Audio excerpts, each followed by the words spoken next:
Julius SSEKITOLEKO ono musituzi wa buzito yali yagenda Tokyo eri mu Japan okukiikirira Uganda mu mpaka za Olympics naye bwatyo n'abula. Kakati nno baba mutaddeko akazito naye kukunula gy'abadde yeekukumye era ng'ono yeewaddeyo mu mikono gya poliisi agenda kuba atikkibwa azzibwe Uganda amangu ddala.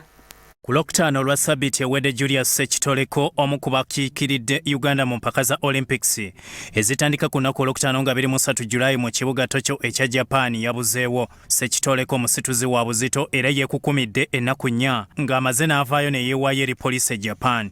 Amawulire gano aga SSEKITOLEKO okulabika gakakasiddwa akulira ttiimu Uganda mu mpaka zino Beatrice Aikoru. SSEKITOLEKO has been found, located, and right now the authorities of Zimisano were working together with our embassy in Tokyo to ensure that he returns safely to Uganda.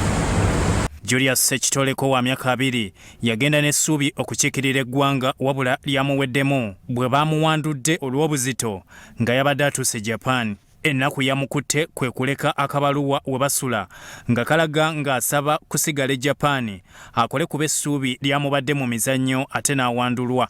Mu Uganda SSEKITOLEKO abadde akolanga kanyama abamanyiddwa nga babbawunsa naye nga kati ebifo ebisanyukirwamu kwe yali akuuma byaggalwa kati omwaka mulamba n'ekitundu.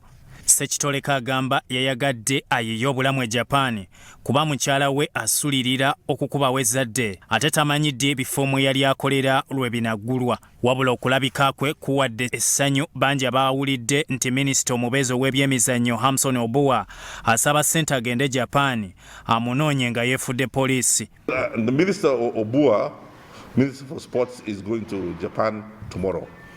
We have discussed this matter with him.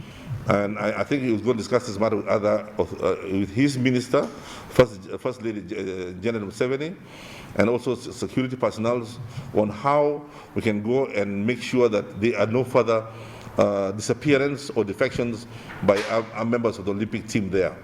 So the minister is going there, the minister will be on the ground working with the chief of missions and will do everything possible to make sure that there is no other further disappearance.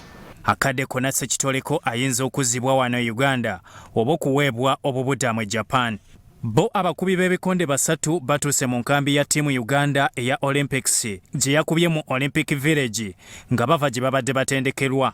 Sadiu Musa Kimerabwogi ow'obuzito obwa welterweight ne David Kavuma ow'obuzito bwa middleweight n'omukyala yekka eyayitamu okukiikirira Uganda Catherine Nanziri owa flyweight be baliyo.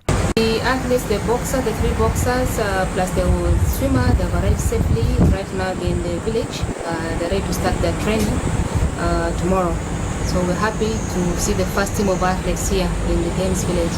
Yeah, we expect the next group of athletes, those are the Joshua group, will arrive here on the 26th.